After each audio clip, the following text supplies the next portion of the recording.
Welcome to my YouTube channel world literature. आज जो topic discuss करने वाले हैं वो है Jordan by George Herbert. George Herbert की ये पोएम है जिसको आज हम डिस्कस करने वाले हैं। फर्स्ट ऑफ ऑल अपने राइटर को डिस्कस करते हैं, देन पोएम की लाइन बाय लाइन एक्सप्लेनेशन जो है वो हम डिस्कस करेंगे। पोएम का थोड़ा सा अगर हम ओवरव्यू लें कि इसमें जॉर्ज हर्बर्ट ने डिस्कस क्या किया है, तो ये जो पोएम है वो सिंपलिसिटी पे है, पोइट्री पे है। मीन्स के पोइट्री की जो लैंग्वेज है अगर हम उसको सिंपल रखें तो हम उसको तब भी जो है वो पोइट्री कंसीडर कर सकते हैं, उससे मैसेज जो है वो सीख सकते हैं या फिर उसका जो मीनिंग है वो अंडरस्टैंड कर सकते हैं।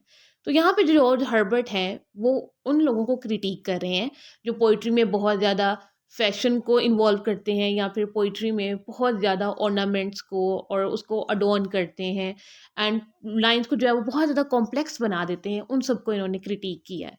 तो अपने राइटर को जो है वो हम डिस्कस करते हैं अब। जॉर्ज हर्बर्ट की बर्थ हुई थी 3 अप्रैल 1593 में एंड इनकी डेथ हुई थी 1 मार्च 1633 में। इंग्लिश पोइट थे, ओरेटर थे and priest of the church of England भी ये थे। इनको जो है वो मेटाफिजिकल पोइट्स जो थे उनके साथ एसोसिएट किया जाता है। इनकी जो पोइट्री है, इनकी जो राइटिंग्स हैं वो मेटाफिजिकल पोइट से जो है वो एसोसिएटेड है। देन अगर हम इनकी पॉपुलैरिटी की बात करें राइटर की, जॉर्ज हर्बर्ट की, तो ये ब्रिटिश डिवोशनल लिरिसिस्ट में बहुत इंपॉर्टेंट माने जाते थे। लाइंस की एक्सप्लेनेशन को जो है वो स्टार्ट करते हैं। पोएम के जो है वो 3 स्टैंजाज हैं और इन 3 स्टैंजाज में जो है वो बहुत प्रिसाइज सा मैसेज कन्वे किया है जॉर्ज हर्बर्ट ने। जॉर्ज हर्बर्ट फर्स्ट लाइन में कहते हैं, who says that fictions only and false hair. कि सबसे पहले जो है ना वो जॉर्ज हर्बर्ट क्वेश्चन करते हैं इस लाइन में। वो कहते हैं कि क्यों जो है ना ये सब लोग बिलीव करते हैं कि जब तक कोई चीज़ फिक्शनल नहीं होगी, आर्टिफिशियल नहीं होगी, या फिर कोई लाइन है, कोई पोइट्री की लाइंस हैं, वर्सेस हैं, वो तब तक जो है वो ब्यूटीफुल नहीं हो सकती हैं।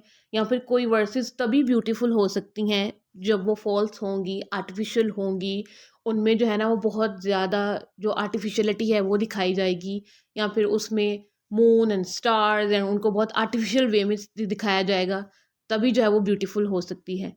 पोइट्री जो है वो ट्रुथ में भी ब्यूटीफुल हो सकती है। ब्यूटी जो है वो ट्रुथ में भी होती है। तो यहाँ पे जो है ना वो इस लाइन में इस मीनिंग को कन्वे करने की कोशिश कर रहे हैं। नेक्स्ट लाइन में कहते हैं, become a verse is there in truth no beauty. नहीं है क्या ब्यूटी जो है वो सिर्फ फॉल्स में है, लाई में है? ट्रुथ में भी ब्यूटी होती है। अगर हम कोई एक सिंपल लाइन लिखें और वो रियलिटी पे बेस्ड हो, उसमें ट्रुथ हो, तो वो भी जो है वो ब्यूटीफुल हो सकती है, उसमें भी जो है ना वो ब्यूटी होती है। नेक्स्ट लाइन है, is all good structure in a winding stair. George Herbert again next line में जो है वो क्वेश्चन करते हैं। कहते हैं कि क्या कोई चीज़ कॉम्प्लेक्स होगी तभी जो है वो ब्यूटीफुल होगी? क्या जो कॉम्प्लेक्स स्ट्रक्चर वाली पोएम होती है उसी में जो है वो मीनिंग होता है, उसी में जो है ना वो ब्यूटी होती है, या फिर वही जो है वो वर्सेस कहलाती हैं, पोइट्री कहलाती है?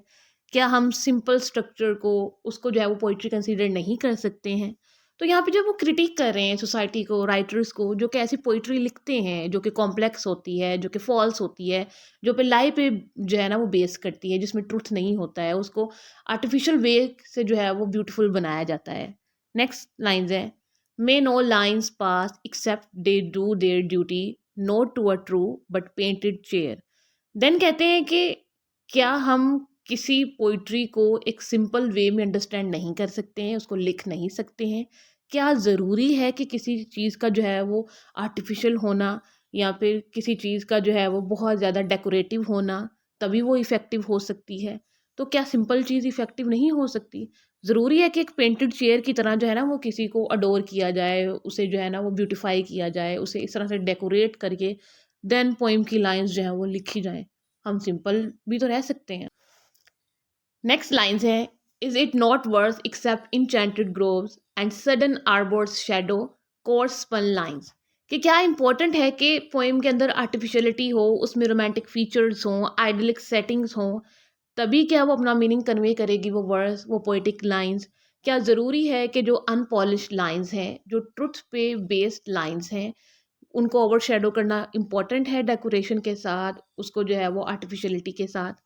नेक्स्ट लाइन्स हैं, must purling streams refresh are lovers love, must all be veiled while he that reads divines, thing the sense eight to removes. कहते हैं कि क्या ज़रूरी है कि रीडर जो है वो इनडायरेक्ट मैसेज जो है ना वो खुद से अंडरस्टैंड करें या फिर वो इनडायरेक्ट मैसेज ले और देन अपनी अंडरस्टैंडिंग के मुताबिक जो है ना वो उसको अंडरस्टैंड कर ले। तो क्या राइटर को नहीं चाहिए कि वो पहले ही अपनी लैंग्वेज को सिंपल रखें और एक डायरेक्ट मैसेज जो है वो कन्वे करे, ताकि जो रीडर है वो उसको अच्छे से अंडरस्टैंड कर सके? मीन्स के क्या ज़रूरी है कि कॉम्प्लेक्सिटी में चीज़ों को रखा जाए? क्या पोएटिक लाइन्स को कॉम्प्लेक्स स्ट्रक्चर दे दिया जाए, एम्बिगुअस वे दे दिया जाए, उसमें एम्बिग्यूटी जो है ना वो बहुत ज़्यादा रखी जाए? ये चीज़ इतनी इंपॉर्टेंट नहीं है। ये इनको जो है वो क्रिटिसाइज़ वो कर रहे हैं अगेन एंड अगेन।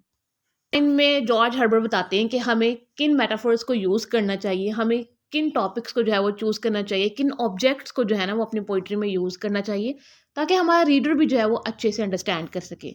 तो कहते हैं shepherds are honest people, let them sing. कि शेफर्ड जो है वो सबसे ज़्यादा ऑनेस्ट लोग होते हैं, वो कंट्री साइड को रिप्रेजेंट करते हैं, उनमें ऑनेस्टी होती है, प्योरिटी होती है, उनमें ट्रुथ होता है। हमें उन्हें जो है ना वो अपने पोइटिक लाइन्स में यूज़ करना चाहिए। Riddle who list for me and pull for prime. कि जिनको जो है ना वो रिडल्स पसंद है, एम्बिग्यूटी पसंद है पोइट्री में, कॉम्प्लेक्सिटी पसंद है, सिंपल स्ट्रक्चर नहीं पसंद है, वो मेरे टाइप के लोग नहीं हैं। वो लिखें मेरी तरफ से, जिसका जो स्टाइल है वो लिखे, जैसी लैंग्वेज यूज़ करनी है वो करें।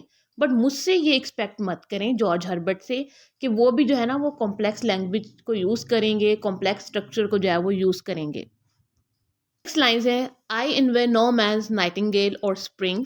कि मैं किसी भी राइटर के या फिर कोई भी जो लिखने वाला है, मैं उसके स्टाइल को यहाँ पे जो है वो क्रिटिक नहीं कर रहा, या फिर मैं उसके लिए इनवे को जो है वो फील नहीं करता। मैं सिर्फ ये मैसेज दे रहा हूँ कि चीज़ें जितनी डायरेक्ट हों, चीज़ें जितनी सिंपल हों, उतनी अच्छी हैं।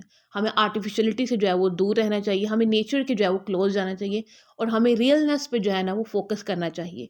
एंड पोएम की लास्ट लाइन्स हैं nor let them punish me with loss of rhyme who plainly से माई गॉड माई किंग। देन कहते हैं कि मैं ये भी एक्सपेक्ट करता हूँ कि बाकी जितने भी लिखने वाले हैं, जितने भी राइटर्स हैं, वो मुझसे इस चीज़ को एक्सपेक्ट ना करें कि मैं जो है ना वो अपना फेथ जो है वो कॉम्प्रोमाइज़ कर दूंगा, या फिर मैं अपनी वैल्यूज़ को कॉम्प्रोमाइज़ करूंगा जस्ट किस चीज़ के लिए, कन्वेंशंस के लिए, या फिर फैशन के लिए, या फिर आर्टिफिशियलिटी के लिए, या फिर इस चीज़ के लिए कि लोग मुझे जो है वो अप्रूव करेंगे, मेरी राइटिंग्स को जो है वो अप्रूव करेंगे, मेरी पोइट्री को जो है वो अप्रूव करेंगे। मुझे किसी का जो है वो अप्रूवल नहीं चाहिए। मुझे जो है वो खुद की सेटिस्फेक्शन चाहिए, अपने काम से जो है वो सेटिस्फेक्शन चाहिए। और मैं इसीलिए जो है ना वो सिंपलिसिटी की बात करता हूँ कि पोइटिक लाइन्स जितनी सिंपल हो उतना ही बेटर रहता है, उतना ही इजीली आप अपना मैसेज जो है वो कन्वे कर सकते हो, और रीडर्स जो है वो अच्छे से आपका मैसेज अंडरस्टैंड भी कर सकता है आपकी सिंपल लैंग्वेज के थ्रू। बट अगर आप बहुत ज़्यादा कॉम्प्लेक्सिटी की तरफ जाओगे तो चीज़ें जो है वो अंडरस्टैंड नहीं होंगी। यहाँ पे ये जो पोएम है वो एंड हो जाती है। एक्चुअली में ये पोएम तब लिखी गई थी जब सोसाइटी रियलिज्म की तरफ जा रही थी, जब जो है वो गॉड, रिलीजन, इन सब पे भी जो है वो बहुत फोकस किया जा रहा था, स्पिरिचुअलिटी, प्योरिटी, इन सब को जो है ना वो बहुत ज़्यादा लिखा जाता था, सेलिब्रेट किया जाता था। एंड जो इस पोएम में भी यही मैसेज कन्वे किया गया है कि पोइट्री की लाइन्स जो है वो सिंपल भी हो सकती हैं। ज़रूरी नहीं है कि आप उसमें बहुत ज़्यादा मेटाफर्स को यूज़ करो, उसमें जो है वो बहुत ज़्यादा इमेजरी को जो है वो यूज़ किया जाए, या फिर उसमें जो है वो बहुत ज़्यादा सिंबल्स को यूज़ किया जाए, तभी जो है ना वो आप कुछ कन्वे करें या फिर कुछ लिखें, कोई वर्सेस जो हैं वो क्रिएट करें। तो सिंपलिसिटी में भी रहकर जो है वो चीज़ें क्रिएट की जा सकती हैं। आई होप कि यहाँ तक ये जो पोएम है वो आपको समझ आई होगी। वीडियो को लाइक और शेयर और चैनल को ज़रूर सब्सक्राइब कीजिएगा। Thanks for watching my channel.